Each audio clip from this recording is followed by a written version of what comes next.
তাআলা রব্বুল আলামিন জাহান্নামে দিয়ে দেবেন। দুই শ্রেণীর মানুষকে জাহান্নামে দেওয়া হবে।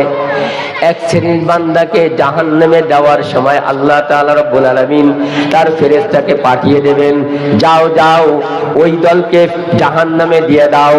জাহান্নামে দেবে হিংসুক অহংকারীকে জাহান্নামে দিবে, মিথ্যাবাদীকে জাহান্নামে দেবে, বেনামাজিকে জাহান্নামে দেবে, সুদখোরকে জাহান্নামে দিবে, ঘুষখোরকে জাহান্নামে দেবে, পরে হক নষ্টকারীকে জাহান্নামে দিবে। জাহান্নামে যখন ভাগ করে ফেলবে, ভাগ করার মধ্যে এক শ্রেণীকে জাহান্নামে দিবে। আল্লাহ তাআলা রব্বুল আলামিন মালায়েকা ফেরেশতা 19 জন ফেরেশতাকে ডাক দিয়ে বলবেন, খুযুহু ফাগুল্লু সুম্মাল জাহিমা সাল্লু। আল্লাহু আকবার। ফি সিলসিলাতিন যারউহা 70 দিরান ফাসলুকু। আমার মালিক ডাক দিয়ে বলবেন, জাহান্নামে দিয়ে দাও। জাহান্নামে দিবে। যেমন এই সামনে একটা পিলার দেখতেছেন, একটা বাঁশ দেখতেছেন, খুঁটি। আল্লাহ তাআলা রব্বুল আলামিন ওই জাহান্নামী যত বড় অত বড় একটা পিলার বানাবেন। এই পিলারটাকে জাহান্নামের আগুন দিয়ে আল্লাহ তাআলা তাপ দিবেন। কি দিবেন বলেন? 70,000 বছর পর্যন্ত তাপ দেওয়া হবে। এবার তাপ দেওয়ার পরে ফি সিলসিলাতিন যারউহা 70 দিরান ফাসলুকু। 70 হাত 70 গজ যেটাই বলেন, এই 70 হাত শিকলকেও আগুনের তাপ দেওয়া হবে। ওই আগুনের তাপ দিয়ে ওই ব্যক্তিদেরকে ওই জাহান্নামের খুঁটির সাথে বাঁধা হবে। ওই পিলারটাও থাকবে কিসের বলেন তো? আগুনের। এখানে একটা গোলক ধরা আছে আমার পিছনে। যদি এখান থেকে কাউকে বলা হয় এই গোলকটা আপনি ধরে রাখেন, ধরতে পারবেন তো? পারবেন? এই তো পারবেন। কেমনে আমি গুনাহ করতেছি বলেন? কেমনে মিথ্যা করে বলতেছি? আমি রমজান মাস আসতেছে, আল্লাহ তাআলা রমজান মাসে রোজাকে ফরজ করেছে। রোজা না রেখে আপনি নাটক সাজাইছেন, ডায়াবেটিস আর এইটাই সমস্যা, আমি রোজা রাখবো না, অসুস্থ। আবার চার দোকানে বসে আপনি পর্দার ভিতরে চা খাইতেছেন। লজ্জা লাগে না মুসলমান? লজ্জা লাগে না? আল্লাহ বলেন ফি সিলসিলাতিন যারউহা 70 দিরান ফাসলুকু। 70 হাত শিকল দিয়ে তাকে বাঁধা হবে। কিসের শিকল? আগুনের শিকল। বাঁধার পরে ওই ব্যক্তিকে পুরা বাঁধা হবে পা থেকে মাথা পর্যন্ত। ফেরেশতারা মালায়েকা ফেরেশতা ডাক দেবে, আল্লাহ আর কি করব? ওর মাথাটাও বেঁধে ফেল। ঘরের ভিতরে যদি আগুন লেগে যায় তাহলে দৌড়াদৌড়ি করে জানলা দিয়ে বের হওয়া যায়, দরজা দিয়ে বের হওয়া যায়, চিৎকার মারা যায় জানলার কাছে, আমাকে বাঁচাও বাঁচাও, আগুন আগুন, ঠিক কিনা? কিন্তু ওই দিন বলবে, কিন্তু জাহান্নামী মাথা কাট করতে পারবে না রে। আল্লাহ তাআলা রব্বুল আলামিন জাহান্নামীকে বেঁধে রাখবে এমন ভাবে মাথা নড়াইতে পারবে না। আল্লাহ তাআলা বলবেন ফি সিলসিলাতিন যারউহা 70 দিরান ফাসলুকু। জাহান্নামীকে মাথা বেঁধে দেওয়া হবে শিকল দিয়ে। বাঁধার পরে মাথা নড়াইতে পারবে না। এবার ফেরেশতারা বলবে, আল্লাহ একে কি করব? আল্লাহ তাআলা বলবেন, ওকে ওই সিন্দুক রাখছো একটা জাহান্নামের ভিতরে, 70,000 বছর পর্যন্ত জ্বালিয়েছো, ওই সিন্দুককে নিয়ে আসো। ওই সিন্দুককে আনা হবে। এই সিন্দুকের ভিতরে পিলার সহ তাকে আটকায় দেওয়া হবে। ওটার ভিতরে আগুন আগুন আর আগুন। ওই আগুনালা সিন্দুকের ভিতরে ওই পিলার সহ তাকে দেওয়া হবে। আবার ওই সিন্দুককে জাহান্নাম থেকে আরেকটা সিন্দুক এনে ওটাকে ওর ভিতরে ঢুকায় দেওয়া হবে। এখন আমি আল্লাহ বলে একবারও ডাকি না রে।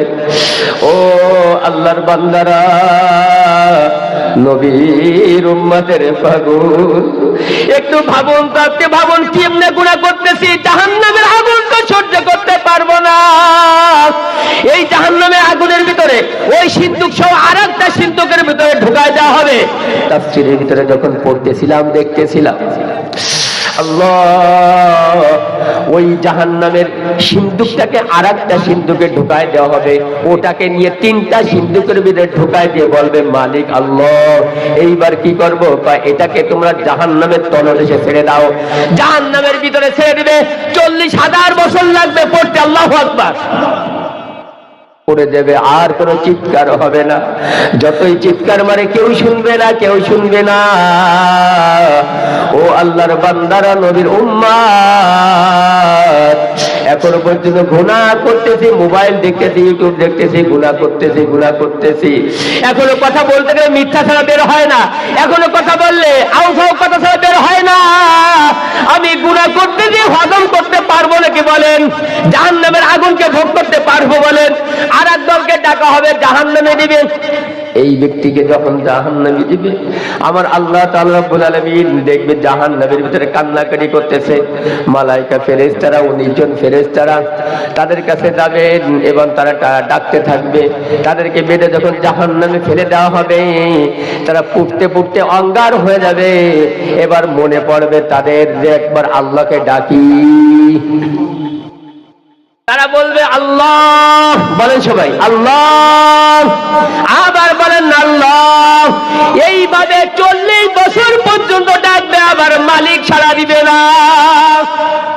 এখন যদি এই ময়দান থেকে, এই শামসুল উলুম কওমিয়া মাদ্রাসার ময়দান থেকে যদি একবার আল্লাহ বলে ডাক দেন, আমার আল্লাহ বলেন বান্দা আমি 70 বার লাব্বাইক আবদি, তোমার ডাকের সাড়া দেই। সবাই বলি সুবহানাল্লাহ।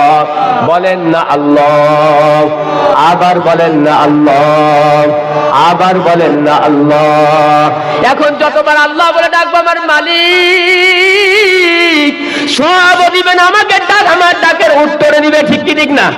আমার ডাকের প্রত্যেকটা ডাকের উত্তর দিবে। আল্লাহ ডাক দেবে, বান্দা মসজিদে মুয়াজ্জিন আযান দিয়েছে তোমাকে নামাজে, আমার কাছাকাছি ডাকার জন্য আমি তোমাকে আল্লাহু আকবার বলে ডাকাইছি। সিজদাতে যে আমি সুবহান রাব্বিল আযীম বলি, সুবহান রাব্বিল আলা সিজদায় বলি, আমার মালিক বলে বান্দা আমি তোমারে আমার কাছাকাছি নেওয়ার জন্য নামাজে আহ্বান করছি। এই নামাজে আহ্বান মানে কি? আল্লাহর কাছাকাছি হওয়া। বর্তমান সময় প্রধান উপদেষ্টা সহ তার কাছে সবাই জাতি রাজি, ঠিক না? যদি ডাক দেয় আপনাকে ডাকছে, আমি তো স্টেজ ফেলাই নাকি? কি কথা বলে না?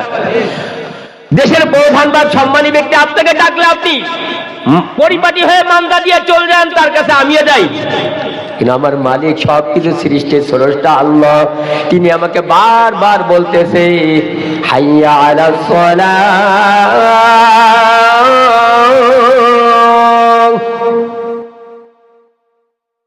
হাইয়া আলাস সালাহ।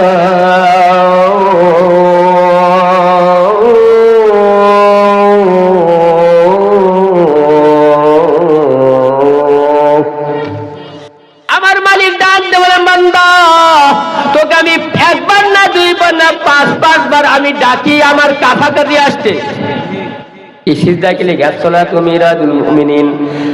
আল্লাহ তাআলার নিকটবর্তী হওয়া সিজদা যে, ঠিক না?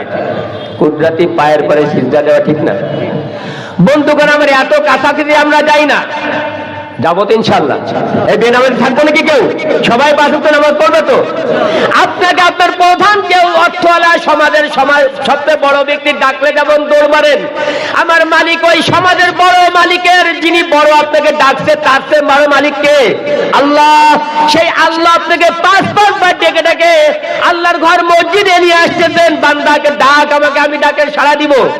আমরা হাজির হই না চার দোকানে, ঘেরে বাড়ে, মাঠে ময়দানে ঘুরে বেড়াই, কিন্তু আমার মালিকের ডাকে সাড়া দেই না। আমার মালিক রাগ হবে কিনা বলেন? 5 বছর আগে যদি ইউনিয়ন চেয়ারম্যান ডাকতো আমাকে ইউনিয়নে, আমি যদি না যাইতাম, খবর ছিল কিনা? আরে কথা বলেন কেন? ও আপনারা তো আবার গাড়ি পাড়ার লোকজন, আপনাকে চেয়ারম্যান ভয় কম নাকি? এই ভয় কম? আরে সম্মান দিয়ে তো যাইতাম, ঠিক কি ঠিক না? আল্লাহকে আপনি ভালোবাসেন, আপনি মুসলমান, আপনি মনে করেন 800 কোটি মানুষের ভিতর দিয়ে আমার আল্লাহ আপনাকে 200 কোটির ভিতরে মুসলমানের ভিতরে জন্ম দিয়ে আল্লাহ তাআলা মুসলমানকে পাঠায় এই ময়দানে বসার সুযোগ করে দিয়েছেন। কে দিয়েছেন বলেন? কত কোটির ভিতরে? 200 কোটির ভিতরে আপনি একজন মুসলমান, আপনার নাম। কথা ভাবতেছেন আপনি? 800 কোটির উপরে মানুষ, এর ভিতরে 200 কোটিতে মুসলমান। এই 200 কোটির মধ্যে আপনি আব্দুল করিম, আব্দুল সত্তার, আব্দুর রহমান এখানে। আলহামদুলিল্লাহ। এই শুকরিয়া আদায় করবেন না? বলেন না আলহামদুলিল্লাহ। আল্লাহ তাআলা রব্বুল আলামিন জাহান্নামী ফেরেশতাকে ডাক দিয়ে বলেন, বান্দা ও ফেরেশতারা, ও যে ডাকতেছে ফেরেশতা, আমার আল্লাহ শুনবে না? আমার আল্লাহ শোনে কিনা? ওই যে আল্লাহ বলে 40 বছর ডাকবে, দেখে আর ডাক শোনে না, ডাক শোনে না। এবার নামকে পরিবর্তন করে দিয়ে ডাক দিয়ে বলবে ইয়া হান্নান, বলেন ইয়া হান্নান, ইয়া হান্নান।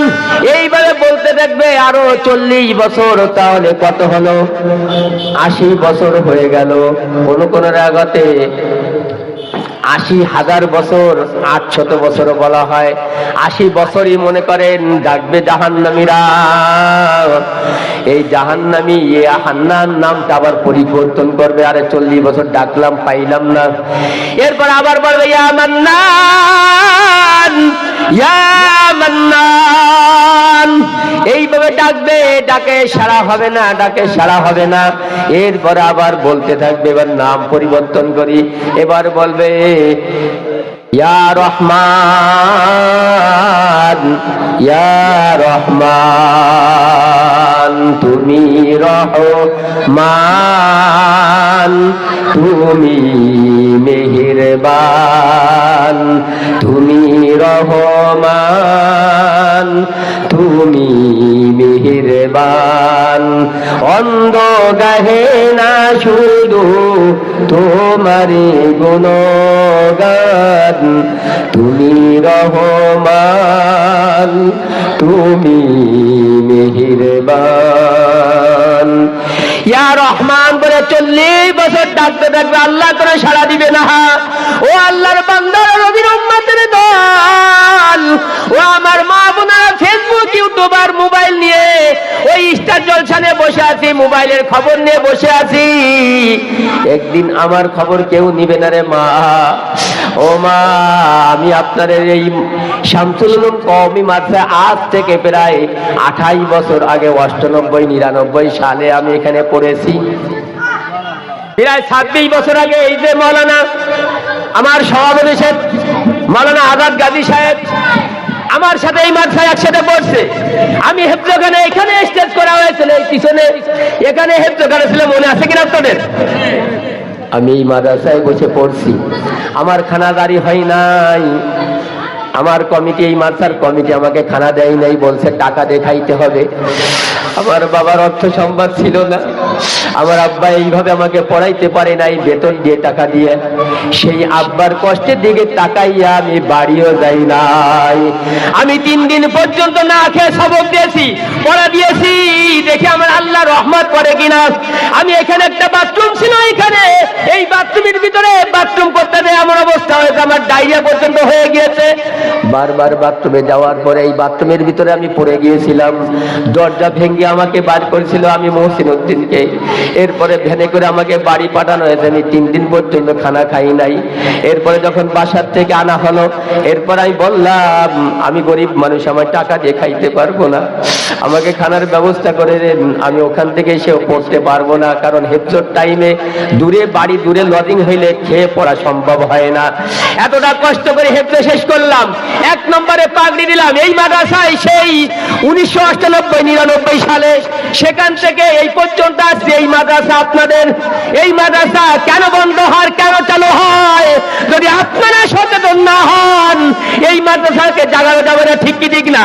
আমার আল্লাহ তাআলা বলেন ওয়া ইন্নাহু লাযিকরুল্লাকা ওয়া লিকাওমিকা ওয়া সাওফা তুসআলুন। সাউন্ড ঠিক করেন, সাউন্ড ঠিক করেন। আমার আল্লাহ তাআলা রব্বুল আলামিন, আমার আল্লাহ তাআলা রব্বুল আলামিন বলে নবী আপনাকে আমি কোরআন দিয়েছি, আপনার কওমকে দিয়েছি, আপনার কাছে আমি এই কওমের কাছে আমি প্রশ্ন করব, জিজ্ঞাসা করব। কাদের কাছে বলেন? আমাদের কাছে। তখন আমার আল্লাহর নবী বলবেন ওয়াকালা রাসূল ইয়া রাব্বি ইন্না কওমি ইত্তাখাযু হাযাল কুরআনা মাহজুরা। আমার কওমের লোক এই কোরআনকে তারা কি মনে করছিল? বাজ্যাপ্ত বা মাহজুরা শব্দ আছে। আল্লাহ পাকের লোক, আল্লাহ পাক বলেন তাকে ফেলে দেওয়ার মতো, তাকে যেমন একটা ঘরের ভিতরে একটা মাল সামানে ফেলে রাখা হয়, জাস্ট মনে করা হয়, তাই মনে করত। আল্লাহু আকবার, বাতিল মনে করছিল। তাহলে এই চন্দনমহল মাদ্রাসা থেকে ওই সে 28 বছর 26 বছর আগে, ঠিক না, 26 বছর আগে আমি এখান থেকে কে হাফেজ হয়ে আজকে আপনাদের সামনে কোরআন পড়তেছি আর কোরআনের কথা বলতেছি আপনাদের সন্তান হয়ে, ঠিক না, আপনাদের সন্তান আমি এখানে বসে কথা বলতেছি, এরকম হাজারো হাজারো আলেম হয়েছে, ঠিক না। তাহলে বন্ধ হলে কেন? কোরআনের বাহক কোরআনের বাণী বন্ধ হলে কেন? এই জন্য আমাদেরকে সচেতন হতে হবে। আমার সভাপতি মাওলানা হামিম ভাই বর্তমান মোহতামিম, উনি আমার কাছে পরামর্শ নাই, হুজুর কিভাবে কি করব। আমি বলি আল্লাহর কাছে ডাকাডাকি করেন, মানুষকে বুঝান, দেখবেন ইনশাআল্লাহ আবার জারি হয়ে যাবে। জারি হবে তো ইনশাআল্লাহ? এই মাদ্রাসা কে কে চান? নারায়ে তাকবীর। আল্লাহ তোমার কাছে ফরিয়াদ, এই মাদ্রাসাকে তারা চাইতেছে, আল্লাহ যে বাবুকে মাদ্রাসাকে জিন্দা করে দাও, সবাই আমিন। মৌলানা আজাদ গাজী সাহেব আমার হুজুর কাটানীপাড়ায় মাদ্রাসায়, উনি যখন জামাত লাইনে পড়ে তখন আমি ওখানে জামাত খানায় পড়ি, ছাত্র থেকে হুজুর হলো, এই হলো জীবন কাহিনী। আপনাদের একটা খেয়েছি, আপনাদের একটা পড়েছি, এখানে বসার সুযোগ করে দিয়েছে, আমি বলো বড় কিছু না, তারপরে আপনাদের একটা খেয়ে আপনাদের একটু হক আদায় করার জন্য এখানে বসছি, দোয়া নেওয়ার জন্য। দোয়া করবেন ইনশাআল্লাহ।